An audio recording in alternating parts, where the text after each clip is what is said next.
bilis. Ang hirap, spiritual battle. Kinokontrol ko yung emotion ko na hindi ako mag-panic. Ito yung shop. Iiyakon pa yan. Nakatwitingin. Ang ingay talaga. Nanggigigil ako. Right now, inaaral ko tong BIR stuff because God told me so.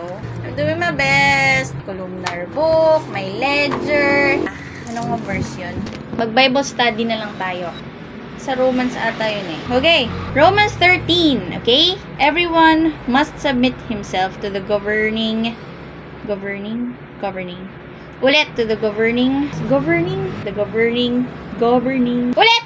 Everyone must submit himself to the governing authorities, for there is no authority except that which God has established.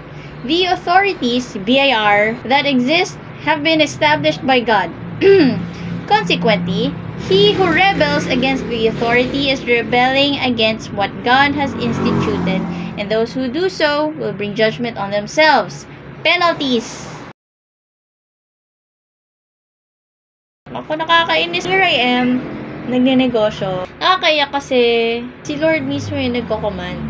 What's the point? Man, napaka-earthly, naman ito eh, endeavor, itong negosyo. Totoong laban, yung Great Commission. I lost my job, yung part-time ko na job. And I lost it after I prayed yung prayer ni Moses. Oh, perfect.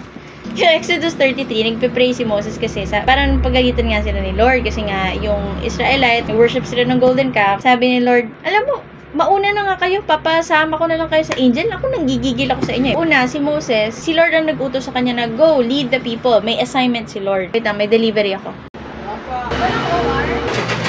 Eh, bago na naman akong delivery kasi minimum. Let's continue. For us to not panic, we must read the word. Oh, where was I?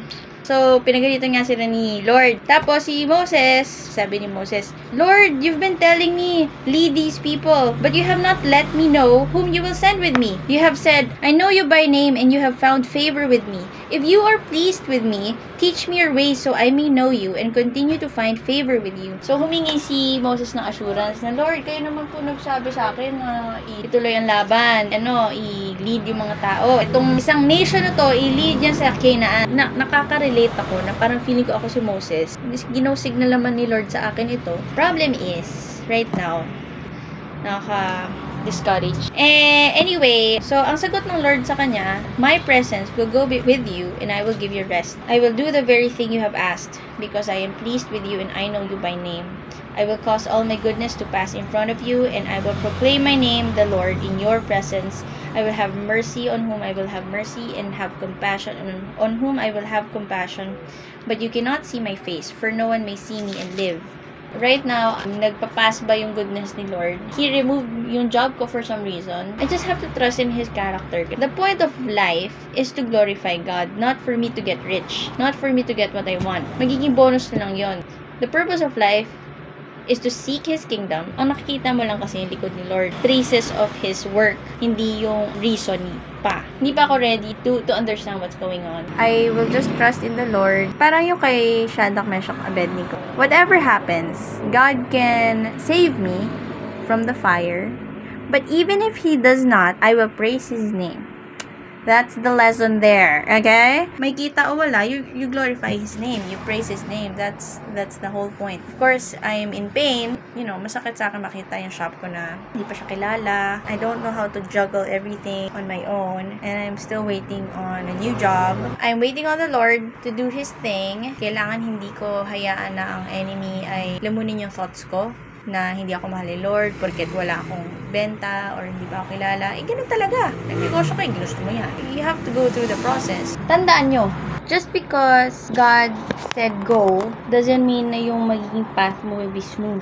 Tignan nyo si Moses. Si Lord mismo spoke through the burning bush kay Moses. Wala nang mas kaklaro pa doon na galing kay Lord yung assignment sa kanya. Pero look what happened. Di ba sobrang daming trials ni Moses? It's the lie of the enemy na, oh, si Lord ba talaga nagsabi sa'yo niyan? Parang, pero clear sa'yo, like, literal na may encounter ka kay Lord. Binigay talaga sa'yo ni Lord yung assignment nun. Obey. Obey and trust His character. His character. You have to read the Bible. You have to get yourself one of these and read it daily. Get to know who God is. Who are you following? Bakit si Jesus? That's the most important question. If you don't know who God is, yung trials mo, magiging malabo. Or, Lord, akala ko ba ikaw yung naman nagsabi sa akin nung assignment? Ikaw naman nagbigay sa akin. Bakit nahihirapan ako? Excuse me, lie yun ng enemy. Oh, si Lord ang nagbigay sa'yo. Bakit ka nahihirapan? Buhay life happens. Life happens. This is a fallen world. Government natin is corrupt. And negosyo is hard. That's the reality. Kasi nungalingan yun from the enemy na dapat hindi ka mahirapan. No. Trials build your character. God is a father. Hindi siya magpapalaki ng bata ng basta-basta lang. Si Lord may training. Naiintindihan?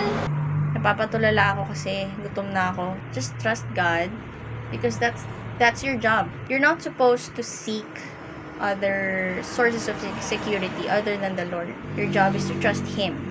Don't trust your thoughts. If your thoughts are telling you that God does not love you, that God is not good just because you're going through something, that's a lie of the enemy. Napalapit ako sa Lord. That's what matters the most. God is good.